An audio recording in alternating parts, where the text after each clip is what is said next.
Hello नमस्ते दोस्तों। जब हमारा लोकसभा का इलेक्शन चल रहा था उसी दौरान आंध्र प्रदेश और उड़ीसा में वहाँ के लेजिस्लेटिव इलेक्शंस भी चल रहे थे, विधानसभा के चुनाव भी चल रहे थे उड़ीसा में।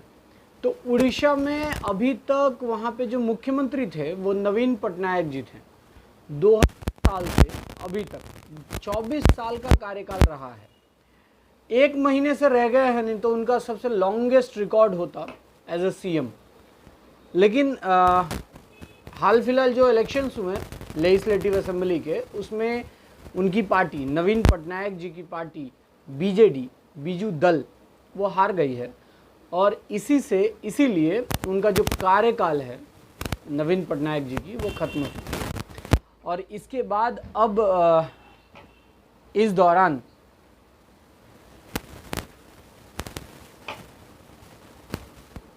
इस 24 सालों में वो अनकंटेस्टेड थे, अनबीटेबल थे, न ही कोई पार्टी उन्हें हरा पा रही थी। और अगर आप उड़ीसा के लोगों से पूछते तो वो लिटरली उन्हें एक महापुरुष की तरह पूजते हैं, बहुत प्यार देते हैं, स्नेह देते हैं।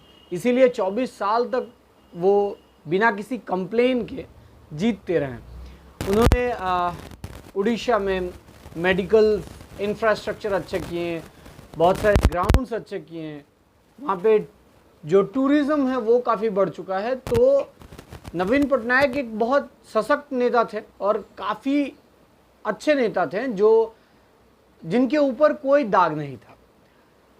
अब बीजेडी 2000 साल से 2024 तक अनकंटेस्टेड थी। इस बार के चुनाव में बीजेपी ने कॉन्टेस्ट किया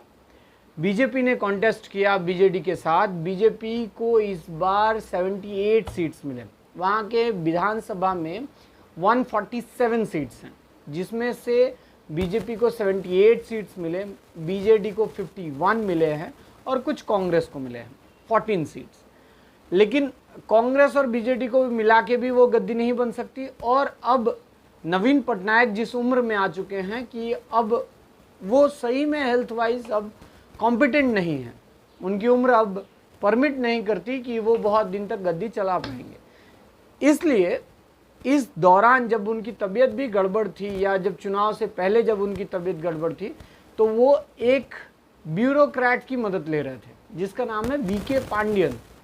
वो ब्यूरोक्रेट बाद में बीजेडी पार्टी के एक नेता के रूप में भी काम कर रहे थे और उनका एक सहपाठी के रूप में काम कर रहे थे, उनका बहुत साथ दे रहे थे, उनके साथ मंच पे जा रहे थे। तो सब कुछ ठीक चल रहा था उड़ीसा में। तो आखिर कैसे बीजेपी उसमें एंटर करेगी, उस पॉलिटिक्स में कैसे उड़ीसा के पॉलिटिक्स में एंटर करेगी, कोई तो सुराग होना चाहिए। इस दौरान जब चुनाव के प्रचार चल रहे थे, उस दौरान मोदी जी एक जनसभा कर रहे थे। उस वक्त वो मंच पे आते हैं और भाषण देते हैं कि नवीन पटनायक जी की तबीयत बहुत ख़राब हो गई है और इसके पीछे कोई कॉन्स्पिरेसी थ्योरी है, और क्या ख़राब हो गई या करवा दी गई, ऐसा उन्होंने स्टेटमेंट दिया। और इससे उन्होंने टारगेट किया वीके पांडियन के ऊपर। आजकल नवीन बाबू के सभी शुभचिंतक बहुत चिंता में है। वो ये देखकर बहुत परेशान है कि पिछले एक साल में अचानक नवीन बाबू की तबीयत इतनी कैसे बिगड़ गई। बरसों से नवीन बाबू के करीबी रहे लोग अब जब मुझसे मिलते हैं तो जरूर नवीन बाबू की तबीयत की चर्चा करते हैं। वो बताते हैं कि नवीन बाबू अब खुद से कुछ कर नहीं पा रहे हैं। अरसे तक नवीन बाबू के करीबी रहे लोगों का मानना है कि उनकी तबीयत बिगड़ने के पीछे कोई साजिश भी हो सकती है। सवाल ये कि नवीन बाबू की तबीयत खराब होने के पीछे क्या कोई षड्यंत्र है क्या? ये उड़ीसा के लोगों को जानने का अधिकार है। कहीं इसमें उस लॉबी का तो हाथ नहीं है ना। ताकि मतलब जैसे और तो कोई रास्ता नहीं था। उन्होंने बीजेपी ने सिर्फ एक मुद्दे को लेके उड़ीसा में सरकार बनाने की कोशिश की और बनाई भी।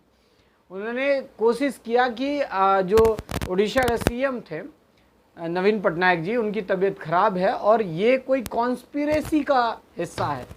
और मोदी जी ने कहा कि जब हम गद्दी पे आएंगे तो हम इस पे एक investigation बिठाएंगे। That the Prime Minister at a public meeting in our state today has stated that I am in bad health and he wants to institute an inquiry to inquire in this matter.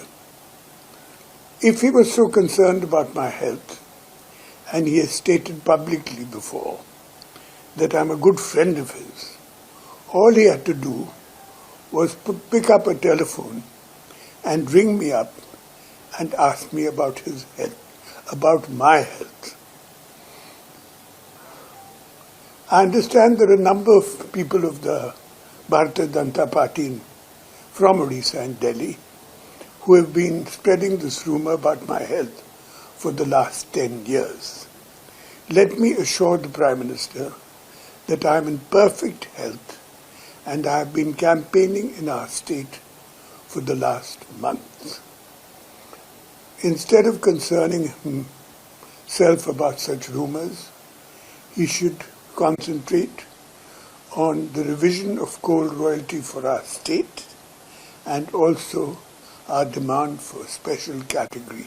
कि आज तक मोदी जी ने कभी उनसे पूछा नहीं, ना ही कभी फ़ोन किया कि मैं कैसा हूँ, लेकिन ये चूँकि एक मुद्दा बनाया गया, मतलब कि कैसे इस राजनीति में घुसा जाए।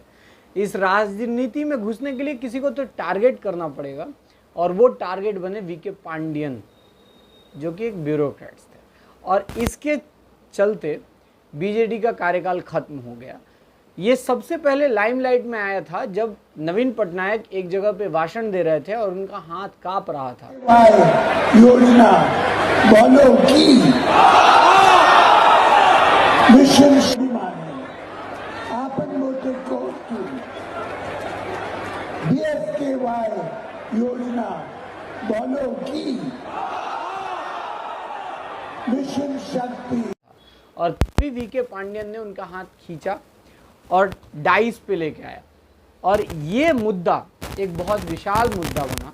और अब धीरे धीरे जनता भी कन्विंस हो गई कि मतलब बीजेडी के जरिए अब नहीं चलने वाला। और एक एडमिनिस्ट्रेटर के रूप में वीके पांडियन काम कर रहे थे, क्योंकि जो नवीन पटनायक थे अपने घर से ही काम कर रहे थे। बात को, इस मुद्दे को अच्छे तरह से भुनाया बीजेपी ने और इसको भुनाने के चक्कर में बीजेपी गवर्नमेंट में भी आ गई। बीजेपी को 78 सीट्स मिले। अब बीजेपी सरकार बनाने वाली है।